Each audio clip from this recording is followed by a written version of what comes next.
A sexta-feira começou quente, meu filho. Wilson Witzel, governador do Rio de Janeiro, foi afastado do STJ do seu cargo.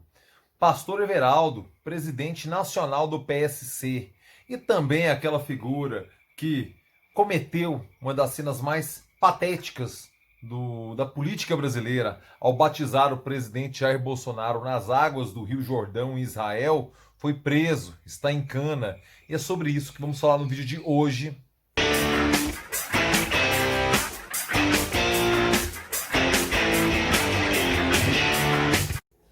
Fala aí, rapaziada, tudo beleza? Bora começar na sexta-feira, dia 28 de agosto de 2020, que começou quente, começou agitada, começou cheia de coisas pra te falar, mas eu peço a primeira coisa, antes de tudo, para que você se inscreva aqui no canal, por favor, meu velho, peça a sua inscrição. Por quê? Porque não custa absolutamente nada pra você e representa muito pra mim. O que você ganha com a sua inscrição? Você ganha coisa demais, meu filho. Você ganha coisa demais, meu filho. Você ganha conteúdo novo todo dia. Todo dia, Pablo? Sim, todo dia. Porque de domingo a domingo, de segunda a segunda, eu estou por aqui, youtube.com/Pablo Costa, trazendo aqueles assuntos que eu sei que você gosta. Política, cidadania, democracia, cultura, história e tudo mais se passa em cabeça simplesmente doentia, meu filho. Então não vacile, por favor, não vacile. Se inscreva agora aqui no canal. Se inscreveu? Tá inscritinho? Então beleza, bora começar.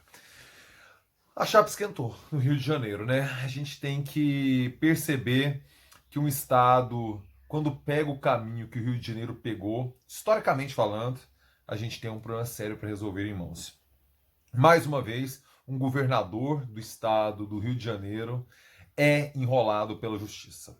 O afastamento do STJ de um governador do cargo não é algo usual, é algo de exceção. Por quê? Precisa de elementos robustos para você fundamentar um afastamento como esse, entendeu? Você tem uma situação em que coisas muito sérias cercando o governo de Witzel aconteceram para que o STJ tomasse tal decisão. Veja você, cara, a gente tem 1 ano e meio de mandato só dessa figura lamentável chamada Witzel e o cara já está afastado do seu cargo lá pelo STJ. Vamos entender quem é o Wilson Witzel. Ele entendeu com maestria o espírito do tempo, o ethos de 2018. Realmente a gente tem que reconhecer a leitura de cenário do Witzel foi muito aguda, foi muito precisa. Porque ele conseguiu unir dois sentimentos da sociedade brasileira naquela eleição. O sentimento antissistêmico, ou seja, alguém de fora da política se candidata a um cargo de governador, um cargo de expressão no Brasil, ainda mais de um estado relevante, como tem a relevância, como a relevância que o Rio de Janeiro tem para o Brasil. Ele pega o espírito do tempo da Lava Jato, ou seja, a idealização por parte da sociedade brasileira de que a Lava Jato viria por meio do judiciário e por meio do Ministério Público trazer a justiça que todos desejamos, que é o fim da corrupção, embora discordemos dos métodos e dos meios da Lava Jato e das estratégias da politização da Lava Jato, isso é outro negócio, outro assunto, mas é inegável que todos nós desejamos uma política exercida de forma mais proba, mais honesta, mais correta. Você tem essa circunstância que o Witzel entendeu e ele vem do judiciário, ele abdica de uma carreira que goza, sim, de privilégios que a maior parte, que quase a totalidade da população brasileira não tem, como a impossibilidade de ser removido do seu cargo, como a impossibilidade de ter o salário reduzido, como a vitalicidade do cargo, são várias questões que favorecem, sim, a atividade do juiz, e tem que ser, né, cara? Essas pessoas têm que ser destacadas. Por isso que eu sou contra a politização do judiciário, como a gente viu, principalmente no caso da Lava Jato, e o Witzel também é um caso, é um exemplo dessa politização do judiciário. Então vamos lá, meu velho. Ele conseguiu compreender, primeiro, a necessidade do outsider. Segundo, a idealização de parte da população brasileira para com o judiciário, para com o Ministério Público. Ele vem do mundo do direito, ele vem da magistratura para ocupar o espaço na política. Terceiro ponto, ele entendeu o discurso da extrema-direita em usar de táticas extremamente violentas, não respeitosas aos direitos humanos, no combate à violência. Aí sim precisamos fazer autocrítica. Nós que nos posicionamos no campo de esquerda, eu como uma pessoa da social-democracia, que é onde ideologicamente eu me posiciono, sabe? A gente não lidou exatamente da forma correta com a questão da violência. A gente observou, entendeu, o aumento da violência e as respostas dadas à sociedade para um problema central do Brasil, que é a violência urbana. A esquerda brasileira não conseguiu colocar as respostas devidas. Então, ele conseguiu, o Witzel teve uma habilidade tremenda ao perceber esses elementos e postulou a candidatura. E ele, naquele contexto, vamos lembrar de 2018, a eleição do Rio de Janeiro, nós tínhamos o Paes, que veio de uma administração bem avaliada na cidade, na capital do Rio de Janeiro. E você tinha o senador Romário, que eram quem, a tendência era quem polarizaria seria Paes e Romário no segundo turno do Rio de Janeiro. Witzel atropelou Romário no primeiro turno, atropelou Paes no segundo turno e foi eleito. Por quê? A onda bolsonarista veio muito forte no Rio de Janeiro e Witzel, no âmbito estadual, foi o principal beneficiado pela onda bolsonarista. Colou, né, cara? Witzel protagoniza aquela cena absolutamente lamentável da quebra da placa em homenagem à memória da vereadora brutalmente assassinada pela milícia fluminense no Rio de Janeiro, a Marielle Franco. E ele estava lá, junto àqueles dois deputados também, que outras figuras abjetas do debate público brasileiro. Witzel compreende isso e é eleito, sabe? Só que aí eu tenho a impressão que ele foi com muita sede ao pote em vários sentidos. Primeiramente, vamos falar do aspecto político. Depois a gente fala do motivo do seu afastamento e também da prisão do pastor Everaldo, das complicações da sua esposa, a Helena Witzel. A gente vai chegar lá. Por que Witzel foi com muita sede ao pote? Ele sequer tinha pisado no Palácio da Guanabara, colocado aquela patética faixa azul e branco. Isso não existe. Ele criou aquilo lá só para uma chinfra boba, algo brega, vulgar, entendeu? Alguém realmente, assim, nitidamente deslumbrado pelo cargo que ocupava, aquela faixa patética. Antes de colocar aquela faixa patética, ele já falava em presidência da República em 2022. Ele não entendeu que na política existe algo chamado fila.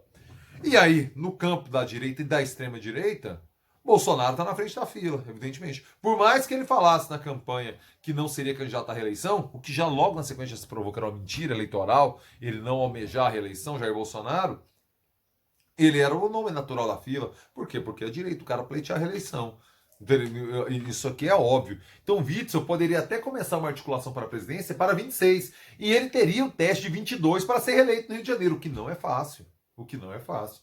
Os problemas profundos que tem o estado do Rio de Janeiro, ele teria que dar respostas apropriadas para os dramas do povo fluminense, para aí tentar uma reeleição e para 26 almejar a presidência. Uma composição no campo da direita e tal. Mas esse povo não sabe fazer política, esse povo só sabe gritar em rede social e parece saber fazer outras coisas também, conforme essa investigação que está sendo tocada hoje coloca, né?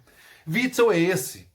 Esse é o cenário que compõe Witzel. E assim como ele vai com muita sede ao pote no aspecto político, o que gerou naturalmente o rompimento com o presidente Jair Bolsonaro, Witzel parece que foi muita sede ao pote também no aspecto das possibilidades do enriquecimento ilícito que a administração pública oferece a gente picareta, a pessoas que não são honestas.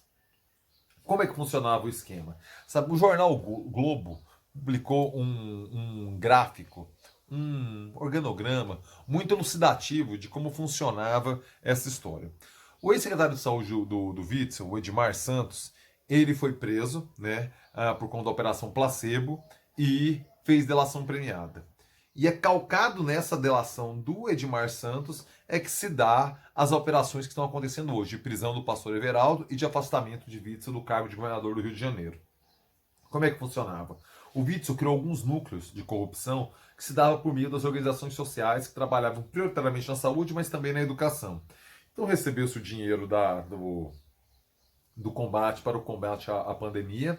Ele usava uma articulação com o ex-prefeito de Volta Redonda, o Gotardo Lopes Neto, que era um articulador via OS. Ele é médico também, o Gotardo Lopes Neto, ex-prefeito de Volta Redonda, e ele coordenava essa questão das OS. Aí você tinha o pastor Everaldo jogava de um lado, Lucas Tristão e Mário Peixoto jogavam de outro, José de Melo jogava de outro, todos vinculados a OS. Essas OS o que faziam? Contratavam o escritório de advocacia da primeira-dama, a Helena Witzel, que tinha uma carreira inexpressiva no direito até o momento da eleição do esposo, e esse escritório começa a receber granas oriundas dessas OS. Então, o que a investigação coloca do Ministério Público e da Polícia Federal é que o dinheiro do erário passava para as OS que irrigava a conta do escritório de advocacia da Helena Witzel, sem ela prestar o serviço para que justificasse esse pagamento. Ou seja, era uma forma de lavar o dinheiro que essa grana voltaria para o bolso do casal Witzel. Essa é a denúncia colocada. Vamos focar em Pastor Everaldo agora. Bom, tem a impressão que o Witzel tá bem explicada a circunstância da prisão dele, quem é o Wilson Witzel e as consequências políticas disso para o Rio de Janeiro. Tem a impressão que esse ponto a gente esgotou. Se não esgotou, por favor, cara, coloca as perguntas aí, eu faço questão de responder se tiver ao meu alcance, evidentemente. Vamos falar de Pastor Everaldo. O PSC é aquele partido que tem cristão no nome, mas é fisiológico até o último fio de cabelo. O pastor Everaldo já foi candidato à presidência da República em 2014 e, segundo denúncias da época, ele teria recebido uma grana grossa, ali, 6 milhões de reais da JBS, para levantar a bola para Aécio Neves, ou seja, aquelas candidaturas que existem somente para bater de um lado e para enaltecer outro, a oposição. Isso é muito comum. Você coloca um candidato que tem chance eleitoral. Existem pesquisas qualitativas que colocam que o eleitor brasileiro não gosta exatamente de candidatos muito violentos no discurso, que partem muito para o ataque. Não é a da tradição. Bom, até 2018 essa teoria política fazia sentido. Não sei se com a eleição de Jair Bolsonaro isso permanece ainda. Precisaria de mais pesquisa, mais teoria desenvolver para observar se isso ainda faz sentido. Mas as pesquisas qualitativas colocavam que o candidato muito violento no discurso, ele não agrada a população no geral, em média. É uma estratégia muito comum você pegar o candidato sem chance para que ele ataque o adversário, entendeu? E foca o ataque exclusivamente ali naquele adversário, enquanto aquele que tem chance real não se desgaste com isso e possa colher os louros dos ataques que esse menor faz. Essa seria a função do Everaldo, pastor Everaldo, o evangélico Everaldo, na campanha de 2014, tentando beneficiar a Aécio Neves. E esse é o contexto apurado já nas investigações. O que acontece com o pastor Everaldo? O PSC, cujo sigla ele preside há alguns anos, abrigou por vários anos a família Bolsonaro. Jair Bolsonaro já foi filiado lá por anos, Flávio Bolsonaro já foi filiado lá por anos, o Eduardo Bolsonaro já foi filiado no PSC por anos, o Carluxo já foi filiado ao PSC por anos, ou seja, todos tinham vínculo partidário com o pastor Everaldo. Não só isso, como eu falei lá na abertura do vídeo, o pastor Everaldo gozava de tamanha influência, era a reverência que a família Bolsonaro prestava ao pastor Everaldo, que esse pastor, agora preso, é a pessoa que batiza Jair Bolsonaro em 2016, numa cerimônia, no meu entender, patética, entendeu? Porque Jair Bolsonaro permaneceu católico, ele não se converteu de fato. Os vínculos políticos existem, evidentemente, com os protestantes, mas Jair Bolsonaro permanece católico, ou seja, aquilo era um evento essencialmente político, não se tratava de algo da fé, da espiritualidade, do metafísico, do místico, nada disso. Se tratava de um evento político em que ele vai lá fazer um gesto de agrado à base evangélica. Sendo que seu coração e a fé, cara, é uma questão individual, né? Isso aí, assim, é um princípio não tocar nisso. Mas o Jair Bolsonaro permanece católico. Ou seja, era um evento político, velho. Era um evento político. E quem era o pastor que mergulha Jair Bolsonaro nas águas do Rio Jordão? O hoje presidiário, pastor Everaldo. É esse tipo de gente, cara. É esse tipo de ligação. Percebam a profundidade do buraco moral que nos metemos. Esse tipo de gente quer dar as coordenadas morais da sociedade brasileira. Se fosse fácil assim, né? Se uma pessoa moral vir lá fazer o mise-en-scène todo, de bata branca e tal. Aqui não, velho. Aqui não, velho. Aqui não. Definitivamente aqui não, velho. Tem que ter moral de verdade. O exemplo tem que ser real. Não basta só teatrinho, não. Esse mise-en-scène, pra mim, eu sei que pra você também é insuficiente. Vamos lá. Quais as consequências políticas para Jair Bolsonaro do que aconteceu hoje? Muito poucas. Precisamos ser sinceros, muito poucas. Jair Bolsonaro tem um poder de se desvincular de escândalos que realmente é fantástico. Temos que reconhecer essa habilidade, essa competência dele. A única coisa que realmente o coloca em xeque é a família. É Queiroz, é Michele, é Flávio, é Eduardo, é Carluxo. É isso que realmente mexe com o Jair Bolsonaro. O restante, velho, quantos ele já largou pelo caminho? O próprio Witzel, o próprio Dória. Ele racha, cara. O Moro, ele racha. O próximo é o Guedes, a gente sabe disso, né? O próximo a ser largado aí pelo meio do caminho é o Guedes. Quantos militares, generais não ficaram pelo caminho? Aliados, o PSL, o delegado Valdir, Joyce Hasselmann, o Luciano Bivar, vários, são inúmeros. Já expulsaram de escola, vai largando companheiros pelo caminho sem o menor constrangimento. O único fator que realmente mexe com a estabilidade emocional e política de Jair Bolsonaro é a família. Esse é o ponto nevrálgico que incomoda Jair Bolsonaro. Desvincular-se do pastor Everaldo é muito fácil, assim como foi fácil desvincular-se de Wilson Witzel. O Bolsonaro não vai ter problemas com isso. Precisamos ser francos na análise para que você compreenda o cenário e faça a sua leitura. Certo? Vamos aguardar. Vamos aguardar as consequências, vamos aguardar. Tentei fornecer uma leitura geral. Espero que tenha sido suficiente para você, meu velho. Então, se você chegou até aqui, é porque você curtiu o vídeo. Se curtiu o vídeo, curta também aqui para ajudar no algoritmo, cara. Fazer esse vídeo chegar mais longe, mais pessoas se interessam pelos meus conteúdos que você. Deixe seu like, que é muito importante para mim. Assim como, se você achar pertinente, compartilhe com a sua rapaziada no Zap ali. Eu tenho certeza que a galera vai gostar. Se eles pensam mais ou menos igual você, eu acredito que esse conteúdo vai sim agradá-los. E ative o sininho com as notificações para você ficar sabendo sempre quando pinta coisa nova por aqui. E como eu sempre digo, todo dia pinta coisa nova por aqui.